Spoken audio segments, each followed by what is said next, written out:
উপজেলার কেন্দ্রীয় সমবায় সমিতি লিমিটেডের 31তম সাধারণ সভা 20 ফেব্রুয়ারি অনুষ্ঠিত হয়েছে। টাঙ্গাইল দেলদুয়ার উপজেলা বিডিআরডিবি চেয়ারম্যান শিবলু তালুকদারের সভাপতিত্বে অনুষ্ঠানটি পরিচালনা হয়। উক্ত অনুষ্ঠানে প্রধান অতিথি ছিলেন দেলদুয়ার উপজেলা নির্বাহী অফিসার সাব্বির আহমেদ। বিশেষ অতিথি হিসেবে ছিলেন আব্দুল আজিজ টানখা, পাথরাইল ইউনিয়ন পরিষদ সাবেক চেয়ারম্যান ও উপজেলা বিএনপির সভাপতি, এস.এম. ফেরদৌস আহমেদ, সাবেক উপজেলা চেয়ারম্যান, বিএনপি সাধারণ সম্পাদক দেলদুয়ার, আজাদ মিয়া সিনিয়র সহ সভাপতি ও সাবেক সাধারণ সম্পাদক, বিএনপি। আরও উপস্থিত ছিলেন সাংবাদিকবৃন্দ। অনুষ্ঠানটি পরিচালনা করেন দুলাল মিয়া।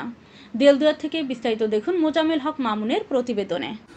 আমি এসেছি টাঙ্গাইল জেলা দেলদুয়ার থানা উপজেলা কেন্দ্রীয় সমবায় সমিতির 31তম বার্ষিকী সাধারণ সভায় বিশেষ কিছু আপনাদের মাঝে প্রতিবেদন তুলে ধরব।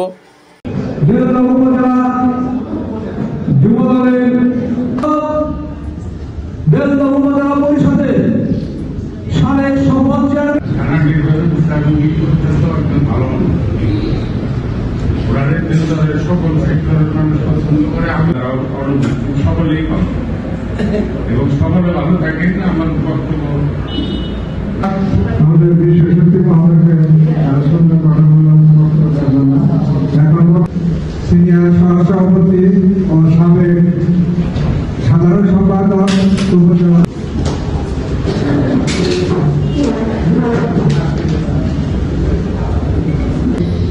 বিলেতার সহ সংগঠিত অতিথিদের নাম আসলে হয়।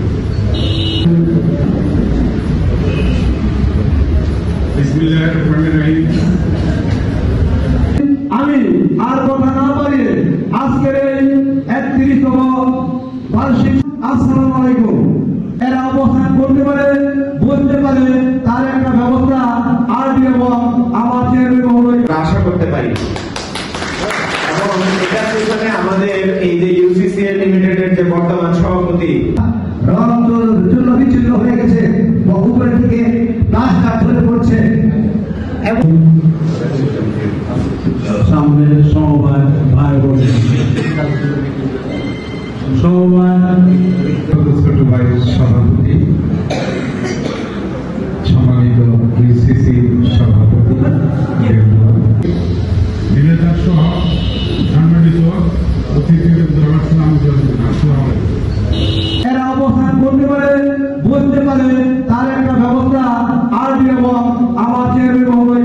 আমি আর কথা না বাড়িয়ে আজকের এই 31তম আপনার এলাকায় অন্যায় অত্যাচার ঘটে যাওয়া ঘটনা আমাদেরকে জানান।